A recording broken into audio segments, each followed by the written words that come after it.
bringing you inside the USL Championship and League One. Segmer's got there, Marquinhos! He's been knocking on the door!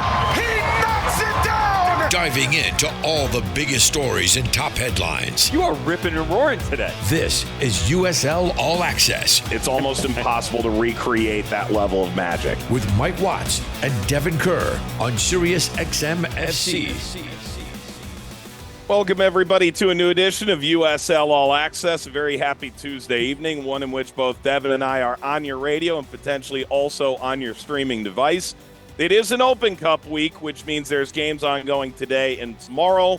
Luckily for us, we'll chat with two coaches that are both involved in games today. One is already underway. The other is about to kick off. Charleston head coach Ben Pirmann, Sacramento head coach Mark Briggs, both set to join us. But as always, it's the Devon Kerr Show. Mike Watts here as well. Emmett McConnell's at the controls. Devon, welcome to the top 5 busiest weeks of your year? Top 10? Just me? Top 52? Wait, if this is top 5 for me, where does this rank for you overall? The West Coast trip for Amazon is definitely going to throw a wrench into this. I would say that this is definitely a top 5. I would put it right there next to, which is probably the busiest, next to mid to late August, where we're going to be dealing with, believe that should be a semifinal of Open Cup, if I'm not mistaken. Yep. And the start of college and USL and Leagues Cup to MLS. Yes. That's basically like right now. I don't want to make that analogy. That would be bad. Right now, I'm in a rowboat, okay? And the boat's starting to tip a little bit. Mid to late August, I'm on the edge of that rowboat, and you've got your hand on my back just getting ready to push me in. Yep. That's a better analogy than where I was going to go. What's up, man? How are you? Hey, welcome. Hi. I know later in the show you're going to start dipping into different team shirts and all this. I've just gone with, the world champion U.S. national team, or about to be champion again. Go Emma Hayes. I don't know. This is a USL show. Okay. And a different gender. Understood. Got it. Dev, let's dig into the news of the week because there's a ton of it. We're going to start with a game on Friday, even though the games actually began this week on a Tuesday, because El Paso has made a coaching change. I think everyone was aware this was coming. We spoke last week about the run of results that dated back to the middle of June last year for Brian Clarhaut. It was a really strong start for the New Jersey-born manager who had gone overseas, coached in Scandinavia, comes back to El Paso. It's one of the bigger budgets in USL Championship. There's certainly enough talent there to be winning. And the fact that they are in the middle of May with no wins at all is obviously of major concern. So he ultimately watches his team lose on nearly the last kick of the game to Bruno Lapa in the 94th minute. Fall 2-1 to Memphis. Memphis suddenly looks like they're on the up and up. But he is relieved of his duties on Saturday. The news comes yesterday, that Wilmer Cabrera will take over. Quick primer on Wilmer. Coach at Chivas after a good career as a pro, also with the Colombian national team. Nothing at Chivas was good at that point in time. Chivas USA, important to note. On to RGV, multiple playoff runs. Houston makes a coaching change, brings him up. They were at that point still part of the Houston system. Then wins the Open Cup with the Dynamo in 18, relieved there, goes to Montreal, Canadian Championship, relieved of duties there. Plan was to only be there for half a year. That's all it was. Goes back to RGV. They fold. What do you make of all of this? Because there's a ton to talk about. Unfortunately for Brian Clarhaut, the trend that he had been on followed him here to the USL Championship, and that was they could win games. I think he was a little bit stubborn personally and the unwillingness to change. Now, someone could counter-argue that and say that you can be stuck within your ways and it's not an issue. I fully agree with that and thought that the way that he started the style of play could get him results, but long-term it didn't work out and he didn't change. And so when you have that unwillingness, Mike, the stubborn side of you gets in the way of logic, and that's what happened here. I would say overall that, respectfully, outside of his time at Nyköping, this is kind of what you were going to get, right? He had, and I'm looking at the numbers right now, he had 1 win in 15 as the caretaker of GIF Sundsvall after they had departed with their manager. That included 13 losses. I want to turn the page here for a second, though. Even though it didn't go right in El Paso, I do believe that they have the talent there to get it done. I look at this move overall with Wilmer Cabrera as a serviceable one to be a sort of caretaker in this situation, given his track record. If we take his time, specifically in the USL Championship until now, he's sort of been a 500 coach. Now, there's the 2016 year coming in for RGV where he lit it up. First year of their existence. They were excellent. Top 6 team, if I wasn't mistaken, top 5 team. They were great back then. Very different how they did business, being an affiliate. That was the word that we used to use then. A hybrid affiliate of the Houston Dynamo. I don't think he was given enough of a track run when it came to Montreal. Thought that he was done a disservice there.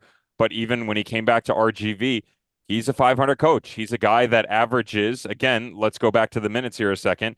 Here's a guy who averages 1.43 points per game in the entirety of his career. And outside of really what went on in 2016, this is a guy who knows how to turn a dressing room for the better. He knows how to maneuver things because he's experienced. Don't necessarily know if this is going to be the long-term vision. I do believe that Wilmer Cabrera could come in and turn them to start getting results. If anything, he provides structure.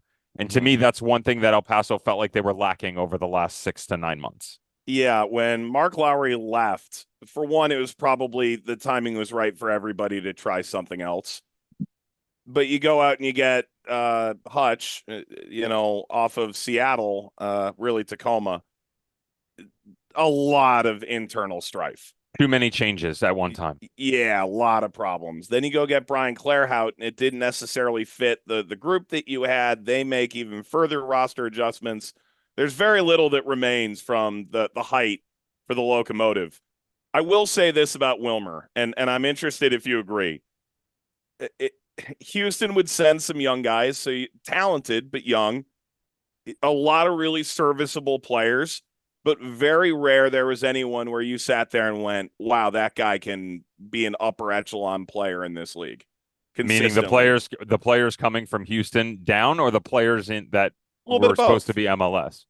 I mean, ultimately, that first year, they did sort of view it as like, okay, guy didn't play minutes here in Houston. We can get him minutes at RGV. It was like a 2-team to an extent with a handful of constants. I guess my point in this is he's never had a roster like this where it's sort of pre-built with a number of players that more than belong at the level. I felt like at RGV we went out and got 7 guys at the end of preseason that filled out the back of our roster. That's not how you compete for titles in this league. Extraordinarily rare that you do. I'm interested to see what he does with a more full deck of cards. Would be my point. He always got more than the sum of the parts at RGV because the parts just weren't that good. Agreed. The problem is more than the sum of the parts in this situation in the Western Conference doesn't necessarily translate to a playoff spot. No, especially because of what's been put, exactly, especially what's been put there. So to me, that's why I say it looks like a Band-Aid that can help them, and I do believe it can help them. What exactly does the wound look like on the other side, right? Are we still trying to triage it, or is this something where it's recovered and all of a sudden they burst through and they can make their way and they can totally gain momentum? We've seen we do it before. Yeah. So I like Wilmer as a human, and I'm excited to see him get the chance. We'll see what he does with it. All right, Dev, there's a handful of other games we want to make mention of. There were 11 games this week spread over 4 days. Tuesday, North Carolina 2-0 over Loudoun. Lightning delay, 2-hour wait. North Carolina needed that win in the worst way, and they certainly did get it. Wednesday is where things start to really get interesting. Battery 1, Birmingham 0. That is in Birmingham. Ikasa gets his second of the year. Battery, it feels like the beginning of the year, it was a lot of the Ben Pirmann style. What we're seeing now is they're continuing to take the next step in that evolution. Yeah, there's a ton of different layers being added to this team. And specifically, Mike, not just Ben Pirmann style, but I always use the word predictable to describe them. And, it was an over pivot on one side, right? Trying to play through a Mark Segbers in a build. That's not the case anymore. They have such a graceful balance about them that now it enables them with an inversion on the outside. Now, we know Mark Hanna can do it, but now it's supplement on the other side. So you're flip-flopping, and they're getting comfortable in these half spaces. And MD Myers coming down in deep. It's not Augie Williams stretching the game. there are just so many different ways that this team can hurt you.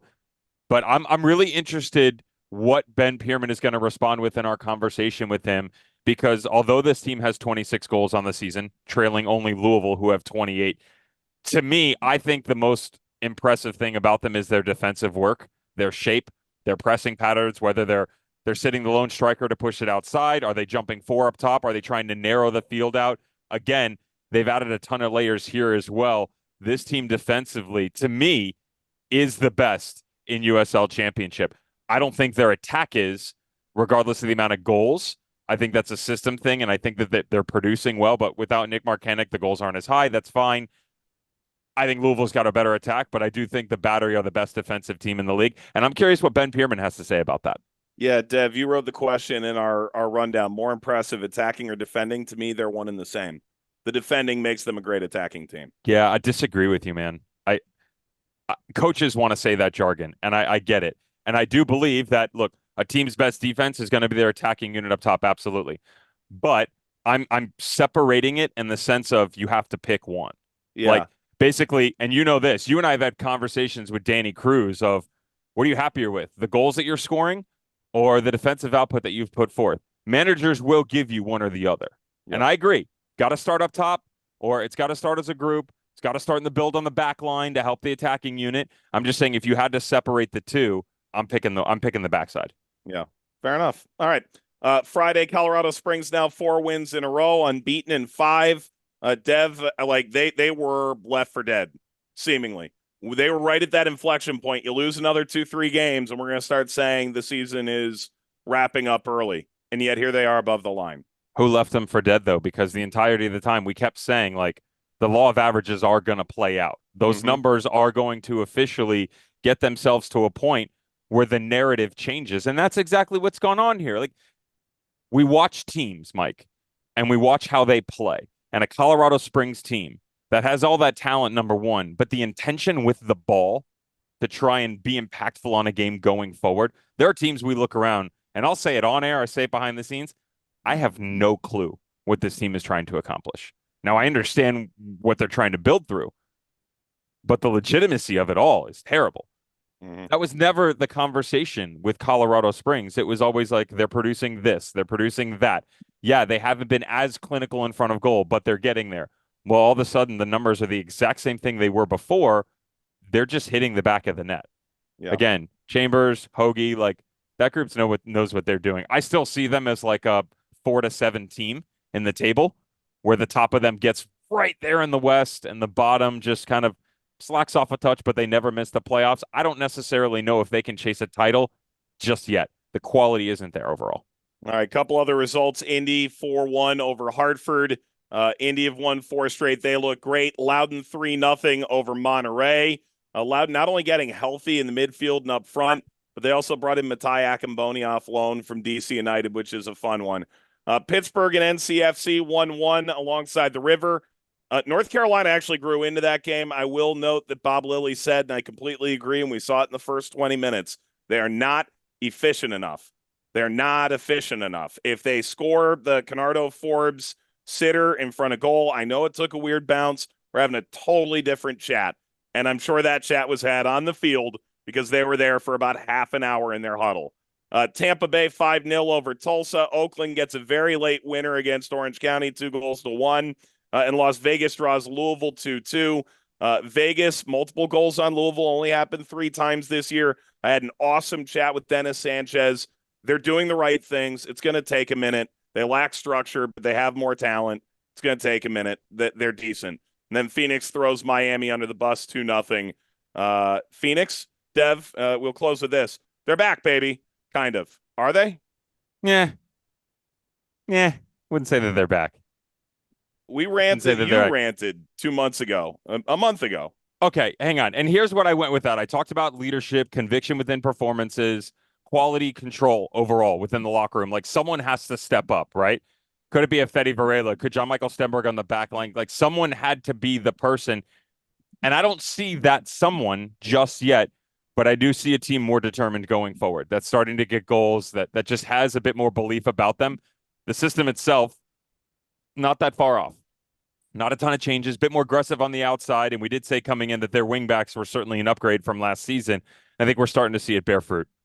All right, when we come back, some news on Rodrigo Lopez and, more importantly, Roman Lopez from the head coach at Sacramento, Mark Briggs. Also chat about his Open Cup match, which is occurring tonight against San Jose. Ben Pirmann will join us after that. It's all next here on USL All Access. Let's get back to USL All Access on SiriusXM FC with Mike Watts and Devon Kerr. Welcome back to USL All Access on this Tuesday evening. The U.S. Open Cup continues, and we do have a chance to chat with a couple coaches involved. Now, in the case of Charleston, you'll hear from Ben Pirmann. Their match has already started. Ultimately, our goal is to chat a little bit about their tremendous start to the season. The case of Sacramento, their match starts here in about an hour's time. All that said, there are 2 unbeatens remaining in the USL Championship, Sacramento and Charleston, and we're happy to be joined by both head coaches on the show tonight. Mark Briggs leads the Republic into their match tonight against San Jose. Mark, appreciate the time. Glad to have you back on the show. When do we get you like the 5-timer jacket? I don't know. I look forward to receiving it in the post, though, mate. Yeah. All right. Well, I'm making JJ pay the postage. Mark, to start, it feels, once you get to May and you're still unbeaten, a little bit different from the outside. Does it feel any different on the inside, knowing that you guys haven't been tagged with a loss yet? No, not really. We just focus on each game as it comes, each day as it comes. Just make sure that our standards are right. And yes, we're unbeaten, but we've got to make sure we continue to do the things that have kept us unbeaten. We can't get sloppy. We can't rest on our laurels. We want to stay in this position. Mark, you talked about kind of the idea from behind this team, right? Since you've come in, those ideas have continued to expand, and you guys have retained such a quality core. Danny Vitiello in goal, Roro, Luis Felipe within the midfield, right? Russell Cicerone up top. But I'm kind of curious, though it hasn't gone your way towards the tail end of the season, most managers have this coming to of, here's my big board, here's what we're going to go attack. What was the biggest area to target on conclusion of the 2023 season leading into 24? Yeah, we felt we needed some cover in certain areas. Obviously, we knew Carlos Saldana was gonna move on, so we needed to bring in another goalkeeper. Then we just felt we needed somebody who could press, who could really push Jack Kerr, which obviously Jonathan Ricketts became that guy. But the biggest thing we needed a natural goal scorer to take that weight off Russell's shoulders, take that weight off Roro's shoulders, some of the other guys that pop up. And we went out and got Trevor a man, and obviously he's hit the ground running with us so far. But I'd say that was the biggest thing, and to be able to add Kieran Phillips into that pile as well, a short way into the season really helps us in that area. Let's bring all those guys together. So you mentioned Trevor Ammon scored in over 50% of his games with Northern Colorado. You got Kieran James Phillips on loan from Huddersfield. You still have Russell Cicerone. Just prior on the broadcast call, we talked about the health of one Sebastian Herrera, who's finally healthy once again. The production up top is certainly an area of interest. My curiosity lies in the actual numbers. I mean, this is a style for you going back a couple of years when you were with the Monarchs in 17, where you guys lit things up. The field was wide open. Now the players were different, but stylistically, things were different then too. All of a sudden, since Kieran Phillips has come in, you're averaging 2 goals a game. That was around 1.2 prior. What's the change? And do we see that idea, hopefully, that you guys start to expand this even more, where that defensive coverage is there and all of a sudden you're pinging 2 or 3 in a game? Yeah, that's the goal, right? That's the goal. We want to be expansive. We want to be better in possession of the ball. I don't think we've won the possession battle in 9 of the 10 league games, and we won the possession battle in the cup game. But we want to be better with the ball, and I think ultimately once you see all these guys on the field and you see them get into a rhythm, and you see them understanding a little bit better the areas that we're trying to get into and how we're trying to essentially grow as a group.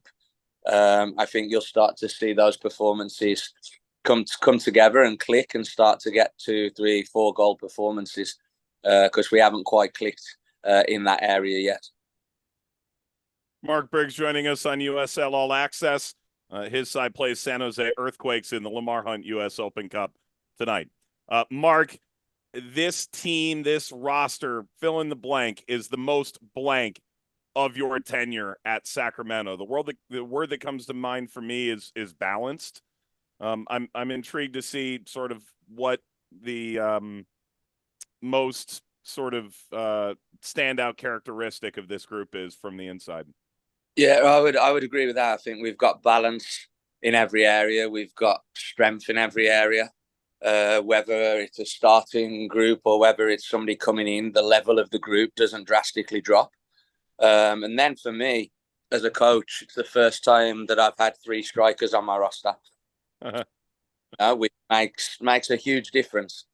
So being able to have 3 actual strikers, 3 centre forwards, is huge for our group, and huge for us. But I would say we're a lot sharper in that area and a lot more grown in that area. Sorry, the wind's killing me here.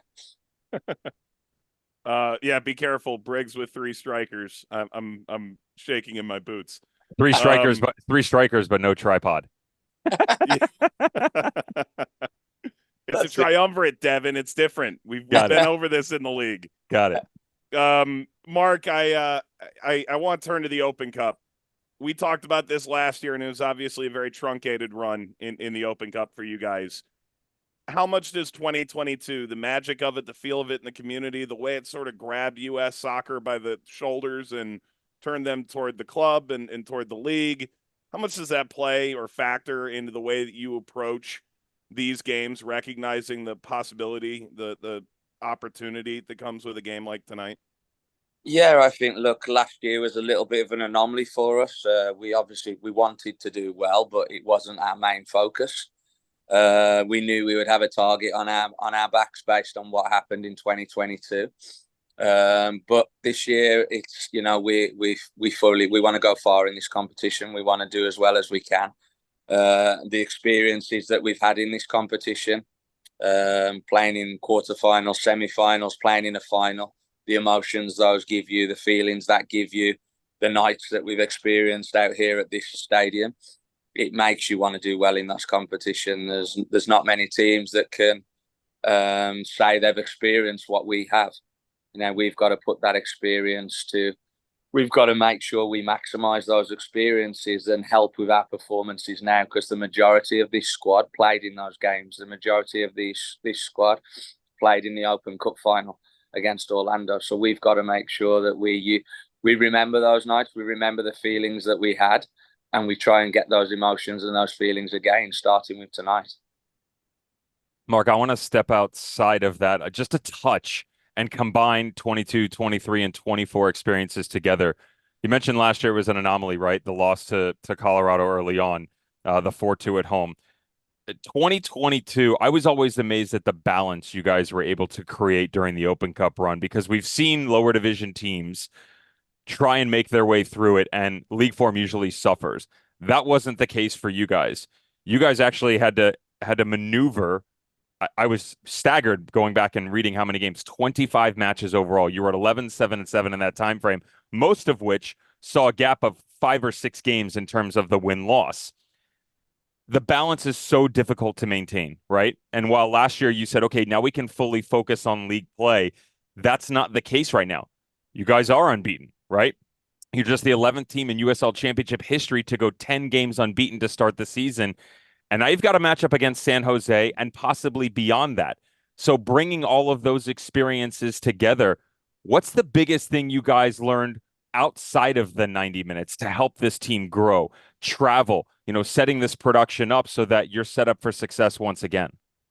It's the culture and every single player on the roster knowing their value and knowing their importance.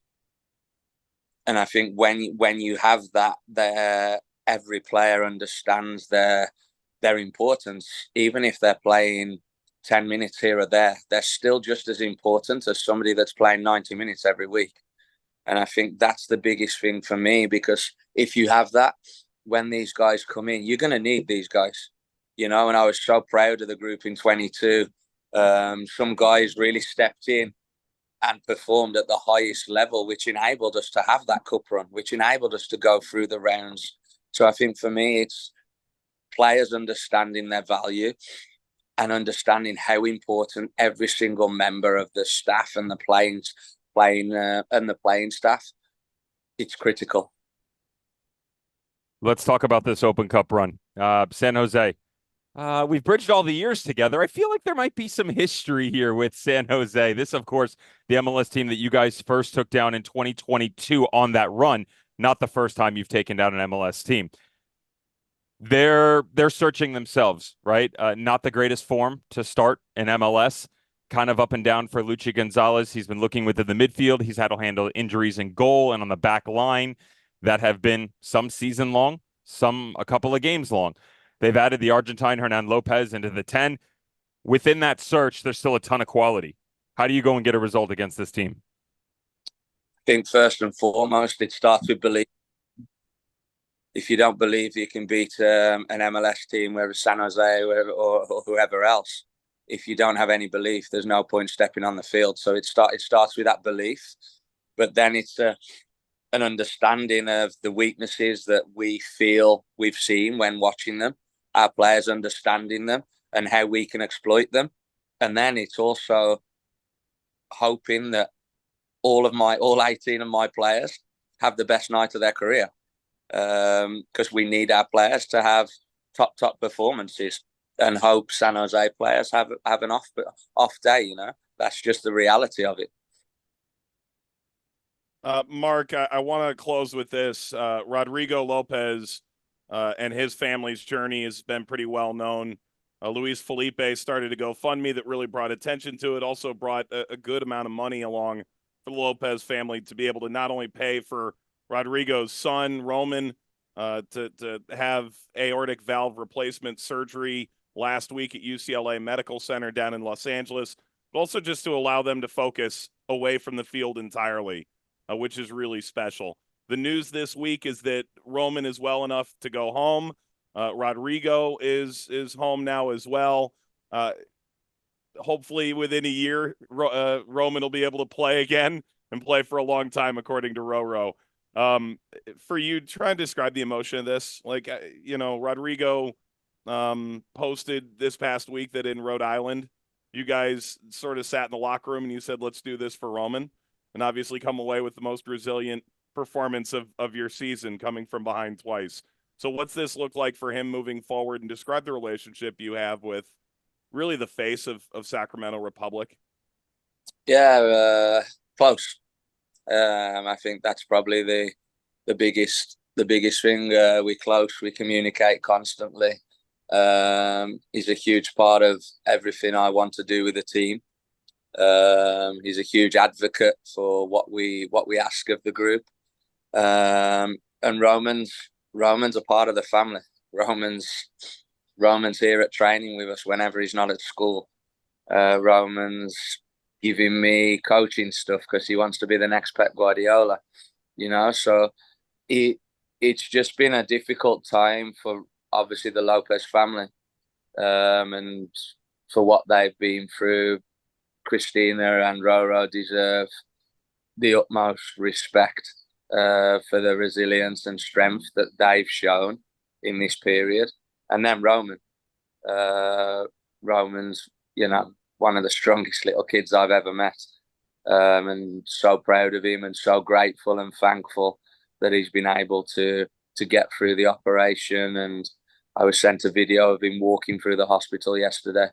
So to see him walking and to see him up and moving around again is just a breath of fresh air to Roro's family and to everyone here at the club. He's a gentleman and a scholar. He is the head coach of Sacramento Republic. Mark Briggs, appreciate the time and wishing you all the best in like an hour and a half from now that you'll be kicking off when this finally airs. Good luck with it all. Thank you, mate. Always good to speak to you and see those two faces. First person to ever say that. Ben Pirmann from Charleston joins us on the other side of the break here on USL All Access. You're listening to USL All Access on SiriusXM FC. Here are your hosts, Mike Watts and Devon Kerr. Welcome back, everybody, to USL All Access on this Tuesday evening. It is an Open Cup Tuesday. I mentioned Mark Briggs' side already playing tonight, 10 p.m. Eastern time against San Jose, as opposed to our second interviewee tonight, Charleston Battery head coach Ben Pirmann. His side is already leading, I believe, something like 37-0 on Atlanta United. Everyone is shocked by the score. It's actually currently in about the 28th minute. This being pre-recorded, but Ben kind enough to share his time with us even on a Monday. Ben, welcome to the show. Welcome back. Everyone in the organization is welcome to be here except for Lee Cohen. Well, thank you for having me. I appreciate that. I'll have to let him know. Don't worry. He'll text us as soon as this comes out. It's fine. Ben, appreciate the time. I kind of want to start by looking at this from a 30,000-foot view. One of two remaining unbeatens in the championship. But, last year, it was clear this was the beginning of a project for you, for Lee, bringing in players on a short timeline. You guys make the championship final, very easily could have walked away with the trophy. You're 2 months into this year and clearly have hit the ground running. To me, it feels like this is almost an extension of last year with a couple new pieces, important pieces, but a couple new ones. To you, does this still feel like a new season, a new run at it, or does it sort of feel like that extension of last year's early success? Yeah, it's definitely a combination of both, but I totally agree with you with the extension from last year. Like, our entire process is about constantly improving, having a growth mindset, reflecting and doing everything we can internally, individually, and then within our groups to get better. So, it was disappointing not to win the big trophy last year. Credit to Phoenix. They deserved it. And then straight away preparing this year, the boys have been fantastic, constantly focused, one day at a time, one exercise at a time, 1 week at a time. So, it's been going well so far. Obviously, we've got a long ways to go, about a third of the way through the season, playing in 2 competitions before hopefully in the playoffs as well. But we've got a busy stretch of games coming, and I'm really excited for this group. You're about a third of the way through the season, 11 games unbeaten, 12 if we go in all competitions, but the 11 is the 6th best start in USL Championship history on an unbeaten run to start a season. You only have to double that, by the way, to go to 22 to get the record and tie the Richmond Kickers. But my question is this, though. Everybody pays attention to those type of things, but not every manager addresses it the same way. I've played for guys that are like, listen, we have an opportunity, let's chase this, and it's addressed every single time. Some guys don't want to address it. They're a little bit superstitious about it, right? How do you handle it with your group right now? Honestly, we just address the things that we can control, like 11 games, 1 game, 20 games, big loss, whatever it might be. The only thing that matters is preparing for Atlanta now. And then Tuesday night, win, lose, advance, don't advance, we are preparing for El Paso. Win, lose, or draw that game, then we're on to Monterey Bay. So that's kind of our cycle and our process. We address the fact that we're doing well and how that looks, especially from an opponent's perspective, to make sure we're prepared. But to be honest, this group is so motivated. They're very professional in their behaviors. The desires of the team are all very aligned and motivated towards one common direction. And now it's just about training hard, getting better, and then doing the best we can for those 90 minutes each game. Ben Pirmann joining us. He's the head coach of the Charleston Battery, last year's championship runner-up. Biggest turnaround in the history of the league, year over year in points. Second year as the head coach for Charleston. They play Atlanta tonight in the Open Cup. When you're in this kind of form in the league, I think everyone talks about, especially teams with smaller rosters, it's a lot of wear and tear to make a deep run in the Open Cup. Can you sort of walk me through how you and your staff, it feels like you're finally starting to get healthy here, are approaching that dichotomy where look at Sacramento, 2 years ago, everyone in the country is talking about him because of that Open Cup run, and they end up suffering in the league as a result. You've seen teams flame out of the Open Cup right off the bat and end up making a great run in the league because they don't have that extra 360 minutes worth of tread on the tires. Where's your head with that? Look, I don't get to play, but I enjoy football. I enjoy this tournament. I enjoy the competition. The boys love playing. We love representing this badge in this club. So anytime you get to put the jersey on, it's exciting. Obviously, this tournament, like I said, is unique. There's a kind of a magical touch to it. So we got a couple buys. That's great from last year. 2 fewer games to get to this point. But look, if we can beat Atlanta, we would love to do it. If we don't, then like I said, we focus on El Paso. So we've got a very small roster for sure. But for us, it's the boys that maybe haven't been getting as many minutes are eager to do whatever they can to help, whether that's tomorrow, whether that's Friday, next week, you name it. One guy goes down, the next guy goes up, coaches, players, everybody. So we're excited. I think Atlanta will get a very, healthy in the mind team who's eager to do the best that they can.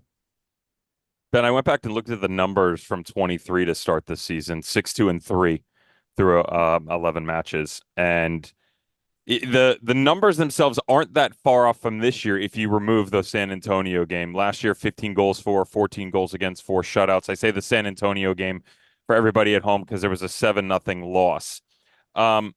Within that, you're welcome. Yeah, I just, trying to educate the fans, of course. Within that, you guys this year, obviously unbeaten in the opening 11 games, 26 goals for, second only behind Louisville. You've only given up 7 goals, which is tied for best in the league. And your 6 shutouts do lead the league. So I guess my question would be it's easy to look and defensively say, wow, it's certainly a lot better. Are you happier with the attack and what you guys have been able to produce, or shoring things up on the back line? And don't give me that media jargon right down the middle. I'm curious which one actually holds more water. The thing I've probably been most impressed with or pleased with is our generic possession numbers, because it's not something that I value necessarily, but I think to give you the media answer, it does trigger the rest of the moments of the game. You defend less when you have the ball, right? You're able to counter press higher up the field when you keep it in the attacking half. Obviously, if you have the ball and hopefully you're doing it with purpose to be able to create chances. So that's been probably the biggest thing for me, is the ability for us to play with courage, break lines from deeper. If teams sit off us, how are we manipulating them a little bit and changing the build, whether it's, 3 at the back or a midfielder goes here in our rotations. The players have picked up the ideas in the moments of when to do things very well. And then most importantly, I think they've been courageous to try to take their chances and be aggressive, to trigger the rest of the phases of the game as well. The system is beyond impressive, and it does still produce kind of that highlight, if you will, which at this point in time is Nick Marcanic, leading the league in goals and what he's been able to do. I went and looked at those numbers for the team, by the way. Even without his performances, you guys would still be 4-2-4. So not too shabby, right?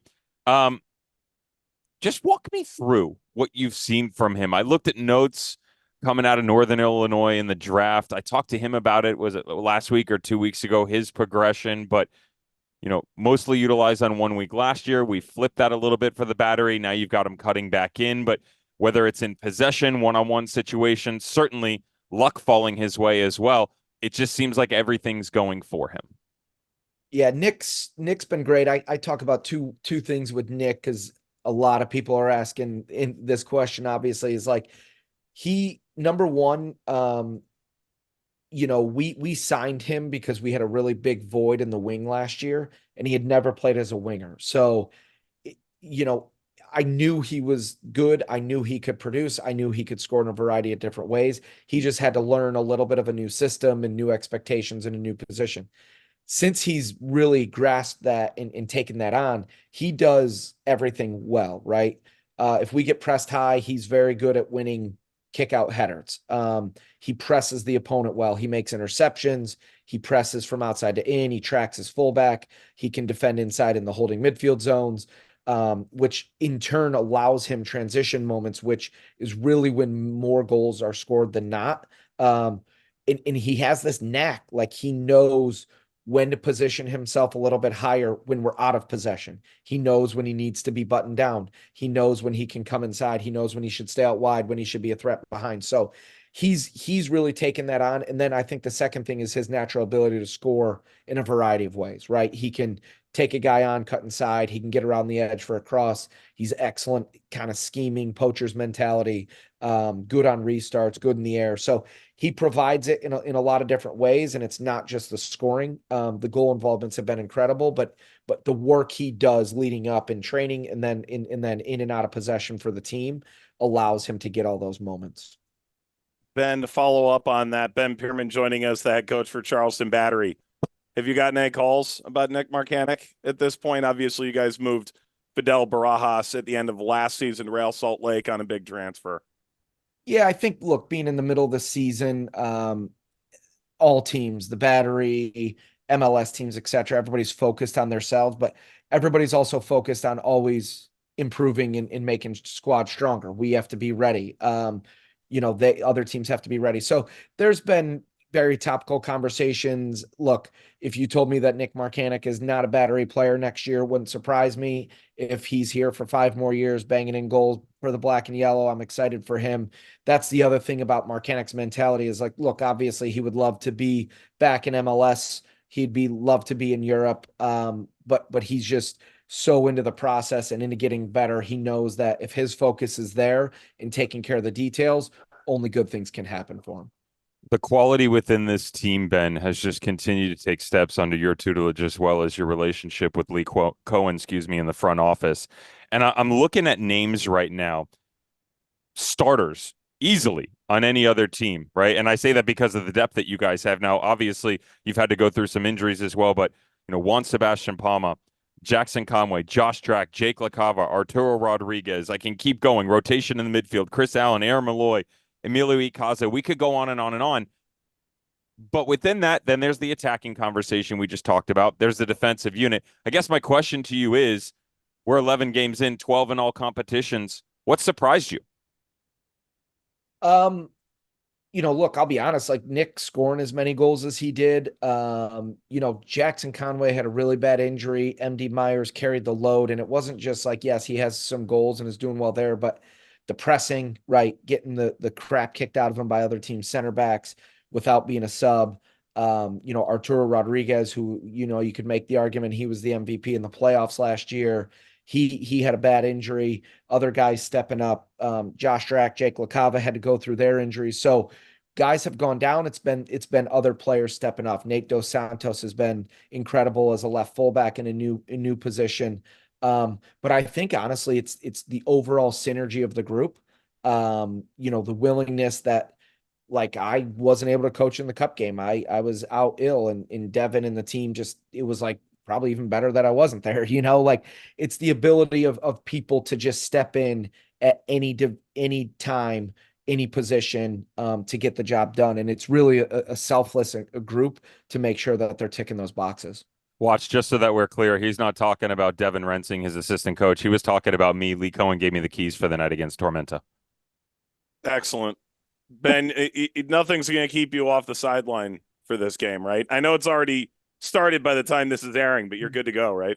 I hope so. I mean, if I have the kidney stones again, my wife might actually just kill me herself, so we don't have to be ER surgery. But no, I'm good to go. I'm excited. This is about the boys and the club and our supporters, and a kind of I know it's not that close, but a close local MLS team. So it should be fun. It should be exciting, and maybe people watching this, hopefully we're hanging in there and pushing them back a little.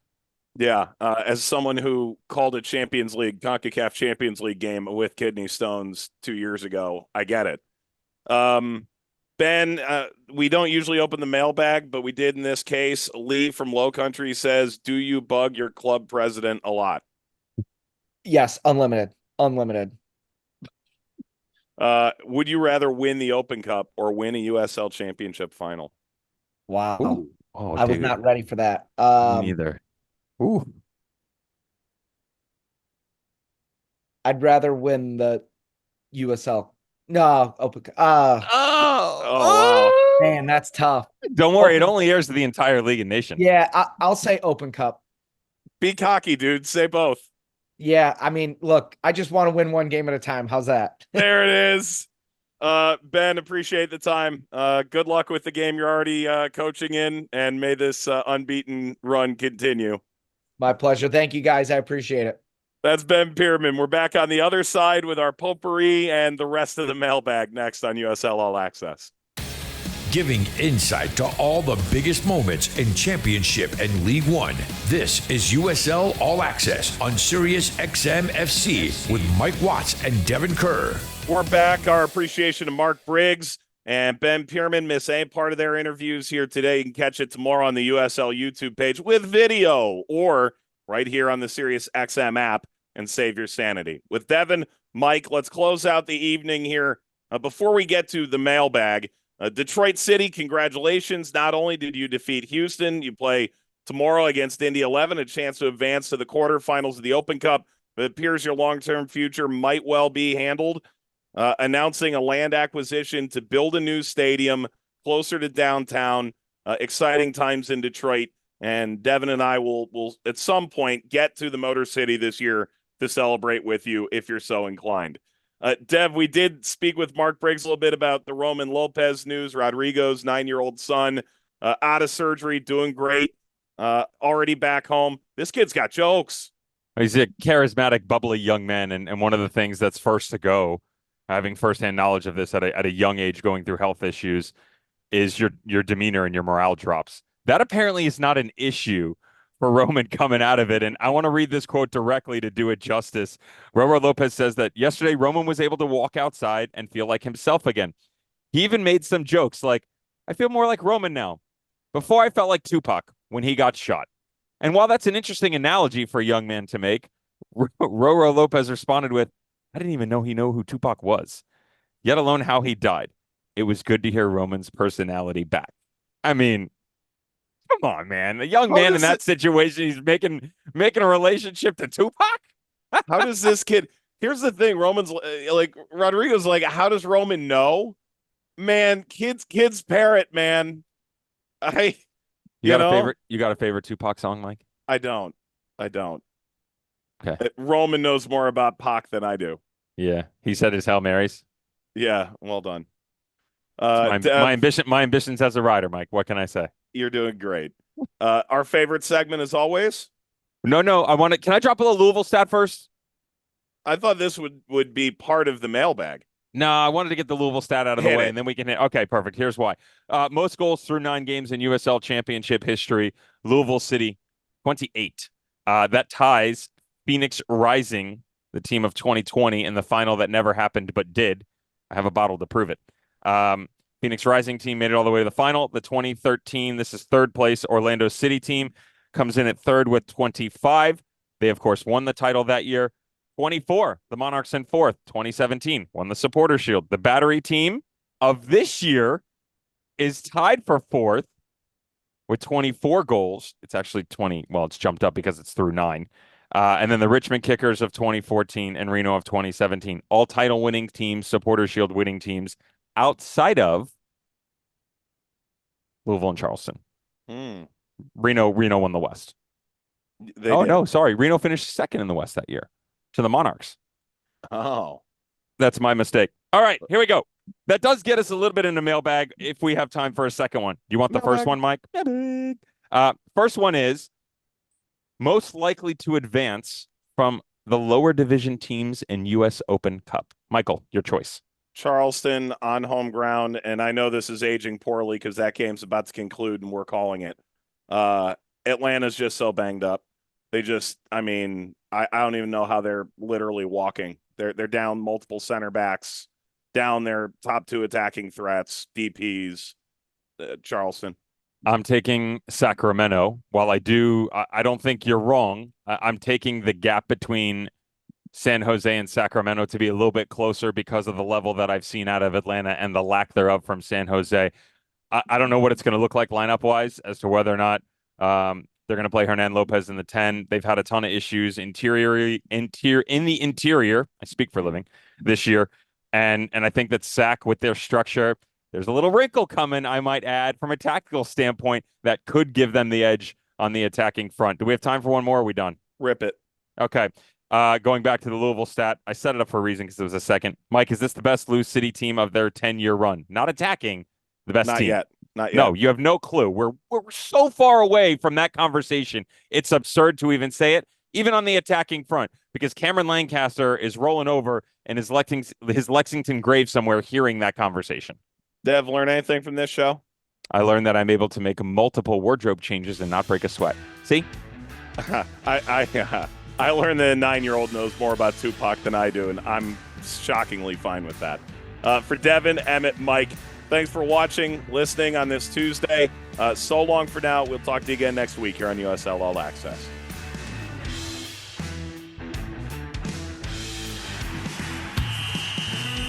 This is USL All Access. If you missed any portion of the program, listen back anytime on the SXM app.